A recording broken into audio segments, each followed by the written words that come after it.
kankan ní ìpínlẹ̀ Ọ̀yọ́ o àwa ò fẹ́ àlejò ọ̀ràn kankan ní ìpínlẹ̀ Ọ̀yọ́ èyí ni ọ̀rọ̀ tí Aláàfin of Ọ̀yọ́ ìyún ọba Akeem Owoade kábíyèsí ti ké pàjáwìrì síta ó ní ẹ wò àwọn ò fáwọn àlejò kankan o àwọn agbébọn ìyún àwọn báńdíìtì wọ́n mọ̀ tí ń wọ ìpínlẹ̀ Ọ̀yọ́ ó ní àwọn báńdíìtì tí wọ́n lé kúrò ní Kwara ìpínlẹ̀ Ọ̀yọ́ ni gbogbo wọn ń darí sí o àní ìpínlẹ̀ Ọ̀yọ́ ni gbogbo wọn fi ń ṣe lé báyìí ó ní àwa ò sì fẹ́ o èyí ló mú kí kábíyèsí ìyún ọba Akeem Owoade Aláàfin of Ọ̀yọ́ tó fi ké pàjáwìrì o sí àwọn ọlọ́pàá àmọ̀tẹ́kùn àwọn ọlọ́dẹ àtàwọn sífù dìfẹ́ǹsì ní kábíyèsí ń sọ fún wọn wípé ẹ má mà sun àsùnpara àwọn agbébọn yìí àwọn báńdíìtì wọ́n mọ̀ ti wọ ìpínlẹ̀ Ọ̀yọ́ wá ṣé ẹ ti gbàgbé bí wọ́n ṣe ṣọṣẹ́ nílùú Kwara ni ṣé ẹ ti gbàgbé ohun tí wọ́n ṣe fún wọn ní Kwara tí wọ́n ń pa wọ́n lẹ́yọ kọ̀ọ̀kan.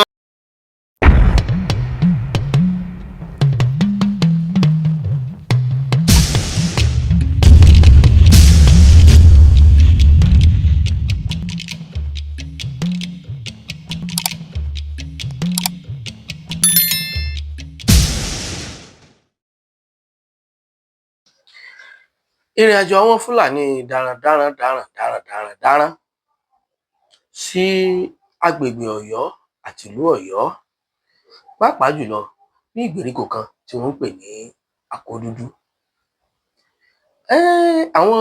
agbófinró wọn ò ṣàìgbóríyìn fún bàbá wa kábíyèsí kú bàbá yèyé ọba Abimbola Akeem Owoade ẹlẹ́wẹ̀ẹ́tù àkọ́kọ́. Wọ́n gbé ìgbésẹ̀ tó dùn mọ́ra Yorùbá nú pàápàá jùlọ bí ọ̀sẹ̀ méjì àbọ̀sẹ̀ mẹ́ta sẹ́yìn báyìí ni mo ti kọ́kọ́ gbọ́ ìròyìn kan tí wọ́n fi ránṣẹ́ sí gómìnà ìpínlẹ̀ Kwara lórí àti fòpin sí ìwà àbàjẹ́ àwọn ajínigbé àpamọ́lẹ́kúnjayé tí wọn ò jólóko ó lè róko tí wọn ò jólódò ó lè rodò. Gbogbo ọmọ ilẹ̀ Yorùbá gbogbo ọmọ kóòtù òjíire ni ló fi ìdùnnú wọn hàn sí bàbá wa kábíyèsí Aláàfin ọba Abimbola Akeem Owoade. Bàbá ẹ kú iṣẹ́ takuntakun ẹ kú fẹ́ ìlú ẹ kú fẹ́ ilẹ̀ Yorùbá ó nu o wọ́n ní kìnìún pọmọ tálákà ní fẹ̀lú mọ́ tó bá ti pọmọ olówó àwọn òjògbọ́n kan ṣẹ̀ṣẹ̀ mọ̀ pé ẹ káwọn ò mọ̀ṣọ́ ọ̀rọ̀ tilẹ̀ Ọ̀yọ́ ò rí bẹ́ẹ̀. Bàbá ò tiẹ̀ mọ̀ pé àwọn kinní yìí lè kùfìrì kí wọ́n kú omi tí wọ́n wà kí wọ́n mọ̀ páwọn ń bọ̀ wá sílùú Ọ̀yọ́ tí wọ́n fi ń ṣe ètò tó jẹ pẹ̀lú gómìnà ìpínlẹ̀ Kwara wípé ètò ẹjẹ́ àjọ fọwọ́sowọ́pọ̀ torí pé wọ́n mọ̀ pé oyè tó ka ará Awó ó ń bọ̀ wá kàrẹ́ ẹ̀dẹ̀. Ṣùgbọ́n ọgbọ́n àtòye tẹ́lẹ̀dùmarè fún yín tẹ́ ẹ fi ń darí ìlú tẹ́ ẹ fi ń darí ilẹ̀ Yorùbá ọpọlọ yín ò ní jọba mú kí yín mú kí yín.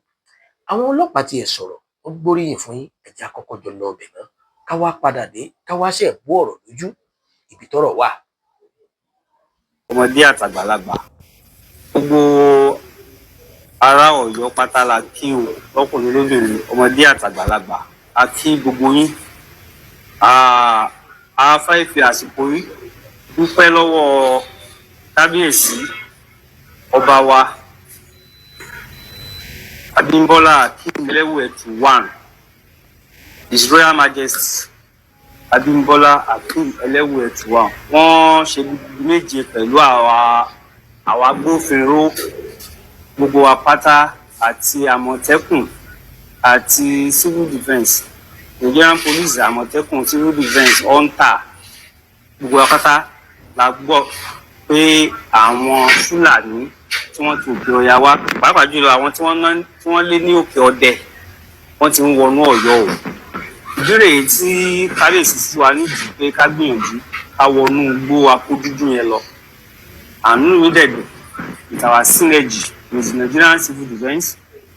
the Nigerian police, the Nigerian civil defence, the àmọ̀tẹ́kùn, the agrocoyers and the hunters. A lọ síbẹ̀ inú wa dùn pé àwọn journalists àwọn human rights àti àwọn journalists from dynasty wà pẹ̀lú wa láti kọ́fà gbogbo nǹkan tí à ń ṣe. Inú wa dùn púpọ̀ gbogbo bí a ṣe rìn àjọ ìrìn náà papọ̀ yìí. Ìbátá débì kan ní Akódúdú a bá àwọn ọ̀daràn darandaran tí wọ́n ń pè ní darandaran a bá wọn bẹ̀ o wọ́n fẹ́ rọ̀bù àwọn èèyàn pẹ̀lú ọ̀kadà mẹ́ta ṣùgbọ́n àrùn ìsásìkò yẹn we are able to dislodge them. We are unable to arrest anybody because they left their cows and run away so that we just dislodge them. After that a tún rin gbogbo inú igbó apódúdú yẹn lọ lọ́tún lọ́sì adélé ẹnìkan tí wọ́n ń pè ní ọ̀kàlà wọn ló ṣẹ̀ṣẹ̀ wá láti òkè ọdẹ ní ṣùgbọ́n àbá nílé o sí níbẹ̀ so a máa rán àwọn tá a bá níbẹ̀ a rán wọn sí we send them we deliver to them and they see the kind of formation we have because all security apparatus within Ọ̀yọ́ àjọṣe papọ̀ ni so lẹ́yìn rẹ̀ a lọ sí ibi tí wọ́n ń pè ní mọ́gàjí inú kaṣú igbó kaṣú we were there we were able to move front we saw where their settlement is but síbẹ̀síbẹ̀ gbàgbọ́ pé iṣẹ́ iná sì ń tẹ̀síwájú a ní dúró torí kókó orúkọ operation wa ní operation slow force we have to let them know pé a sùn lọ we are still at alert a ìpàwọn kan dúró a tún máa tún gbìyànjú torí pé ìdí tá à ń ṣe léyìí ni pé a fẹ́ kí àwọn Fúlàní darandaran kí wọ́n wọlé sí wa lára wọ́n ti dislodge wọn ní òkè ọ̀dẹ ní Kwara State àwa rí i pé wọ́n ti ń wọlé sí Ọ̀yọ́ ó mọ̀ bàbá di pé bóyá àgbàlejò ọ̀ràn ọlọ́mọdé àgbàlejò ọ̀ràn that is why we quickly move out láti make sure pé a lọ bá wọn. a dẹ̀ wá ń fàsìkò yìí a fi ń rọ gbogbo àwọn èèyàn wa àwọn baálẹ̀ aláwòrò tó bá ń pa àwọn gbàlejò òjijì they need to inform us in time so that at least we know what to do. wọ́n lè gbàlejò kò tó wá jálejò Fúlàní tó ń kóhun kan tí wọ́n expect wọlé torí pé inú igbó yìí ó jìnnà lódodo láti àárọ̀ láti tó 7 àṣẹ̀dùn orí aago 4 ni so a lè gbìyànjú pé tọ́lọ́mbá ní ká máa ríran lọ́wọ́ láti make sure pé a jáde a máa ṣe bóyá ẹ̀ẹ̀mejì at least ẹ̀ẹ̀mejì lọ́sẹ̀ kan so a máa gbìyànjú láti make sure pé a fi àwọn igbó wa yìí sílẹ̀ inú wa dẹ̀ dùn gbogbo báwọn èèyàn ṣe jáde sí wa gbogbo rìpọ́ọ̀tù tí wọ́n ń fún wa nígbà tá a débẹ̀ a sọ fún wọn kí wọ́n wá tẹ̀sán polisi.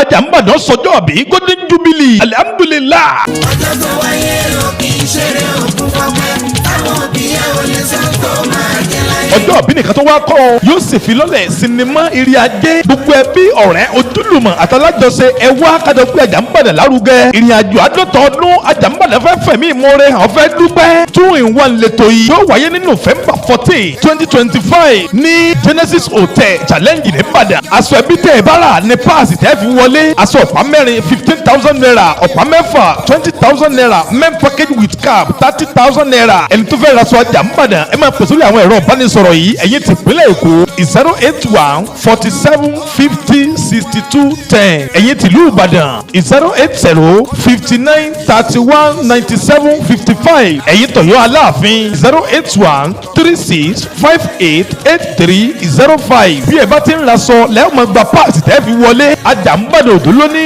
ọjọ́ ayọ̀ tiyín náà kù láyọ̀. ojú ti rí ẹnu ò lè sọ ṣùgbọ́n a dúpẹ́ pé kò já sẹ́kù. ọlọ́pẹ́ náà ni ó máa dúpẹ́ ẹni yìí náà ní gba ìláwùjọ àwọn èèyàn tàtà ọmọ ọláòjò Ajàmbàdàn ẹ máa kú oríire ẹ fẹ́ ṣàádọ́ta ọdún golden jubilee 50 years celebration of age àbáyín dúpẹ́ o kì í wá aṣọjọ́ òbí nìkan wọ́n tún ṣèfilọ́lẹ̀ sinimá eré ajé òní filé kálukú wálẹ̀ pẹ̀lú agbára lọ́wọ́ Ọlọ́run ọmọ ọláòjò Ajàmbàdàn wọ́n pètò lórí tẹlẹ́mù ẹ wá bá wa dọ̀wọ́ ọ̀dùnnú papọ̀ ayẹyẹ àádọ́ta ọdún àti filọ́lẹ̀ sinimá aládùn eré ajé November 14 ni ó wáyé ní 2025 tá a wà yìí náà ní Genesis Hotel ní Challenge nìbàdàn aṣọ ẹbí tẹ́ ẹ bá rà ní Pase tẹ́ fi wọlé aṣọ ọ̀pá mẹ́rin 15,000 naira ní ọ̀pá mẹ́fà 20,000 naira package materials fọkùnrin pẹ̀lú fìlà 30,000 naira ló bá dé bẹ́ẹ̀ bá ti ń raṣọ lẹ́mọ̀ bá Pase nínú ẹ̀ gbogbo ẹ̀yin tẹ́ ẹ fẹ́ raṣọ nípínlẹ̀ Èkó ẹ máa pè sórí ẹ̀rọ ìbánisọ̀rọ̀ yìí 08147506210. ẹ̀yin tìlú Ìbàdàn ẹ máa pè sórí ẹ̀rọ ìbánisọ̀rọ̀ yìí 08059319755. ẹ̀yin tọ̀yọ́ Aláàfin, ẹ̀yin tòjò pàṣẹ kẹrẹ̀mọ́dé ọmọ tàtìbà ẹ máa pè sórí ẹ̀rọ ìbánisọ̀rọ̀ yìí 08136588305. bẹ́ẹ̀ bá ti ń raṣọ náà lẹ́ẹ̀ máa gba páàsì tẹ́ fi wọlé. ẹ̀jẹ̀ àjọ wa dọ̀wọ́ ọ̀dùnnú pẹ̀lú ọmọ ọlájà ń bàdàn. ẹ̀jẹ̀ àjọ wa dùnnú pẹ̀lú wọn. bá a bá ti ń bá wọn dunnú bẹ́ẹ̀ lọ́jọ́ ayọ̀ tiwa náà ọmọ kù díẹ̀díẹ̀ ẹ lágbára lọ́wọ́ Ọlọ́run. ojú ajá ń bàdàn ọmọ ọlá golden jubilee rèé 50 ọdún bá wà sábà. ẹ̀jẹ̀ àjọ darapọ̀ mọ́ wọn ká dọ̀wọ́ ọ̀dùnnú pẹ̀lú wọn. gbogbo àrísìkí tá a fi sí òní wọn wá o. ọmọ ọlá ojú ajá ń bàdàn ọjọ́ ayọ̀ tiyín náà ó tún máa tẹ̀síwájú ni o.